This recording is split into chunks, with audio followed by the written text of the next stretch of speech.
শুধু পুঁথিগত বড় ডিগ্রি অর্জন করলেই চলবে না, নিজস্ব সাহিত্য সংস্কৃতির নিরন্তর চর্চা ও তার ক্রমবিকাশের দিকে আকর্ষণ গড়ে তোলার অভ্যাস প্রয়োজন। নিজস্ব সংস্কৃতিকে উপেক্ষা করে কোনো জাতির সত্তার বিকাশ ঘটানো সম্ভব না, বলেছেন রাজ্যের উচ্চশিক্ষা মন্ত্রী কিশোর বর্মন। আজ বাংলা সাহিত্য জগতের অন্যতম কিংবদন্তি বিদ্রোহী কবি নজরুল ইসলামের ১২৭তম জন্মবার্ষিকী। রাজ্য তথ্য দপ্তরের উদ্যোগে রাজধানীর নজরুল কলাক্ষেত্রে আয়োজন করা হয়েছিল বিদ্রোহী কবির জন্মবার্ষিকী উদযাপন কর্মসূচি।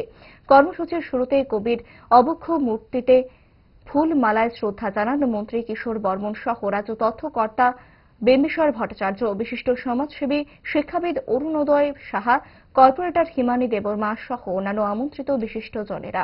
আলোচনা সভায় বিদ্রোহী কবির জীবন সংগ্রাম ও তার সাহিত্য শিল্প জগতের বিভিন্ন বহুমুখী অনবদ্য ভূমিকার নানা দিক তুলে ধরেছেন বক্তারা। সভায় প্রধান বক্তার ভাষণে রাজ্যের উচ্চশিক্ষা দপ্তরের মন্ত্রী কিশোর বর্মন কবির সাহিত্য সৃষ্টি নিয়ে আলোচনা করেন। আমরা কলেজ এবং বিশ্ববিদ্যালয়গুলিতে বিভিন্ন ধরনের সাহিত্য চর্চা, নাট্য চর্চা, সঙ্গীত এবং যে সৃজনশীল কর্মকাণ্ড সেগুলোকে আমরা উৎসাহিত করার চেষ্টা করছি। কারণ আমরা বিশ্বাস করি, কিংবা আমাদের জাতীয় শিক্ষানীতি তো সেগুলোকে বারবার উল্লেখ করা হয়েছে যে কেবল ডিগ্রি অর্জনে আমাদের শিক্ষার উদ্দেশ্য নয়, একজন পূর্ণাঙ্গ মানুষ, সচেতন এবং মানবিক মানুষ গড়ে তোলাই হচ্ছে আমাদের প্রকৃত শিক্ষা।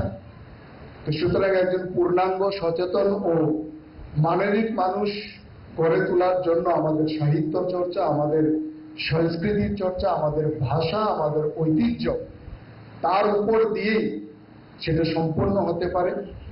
সেই কারণে আমরা শিক্ষা ব্যবস্থার মধ্যেও সেটাকে নিয়ে আসা হয়েছে, অধিক প্রাধান্য দেওয়া হয়েছে।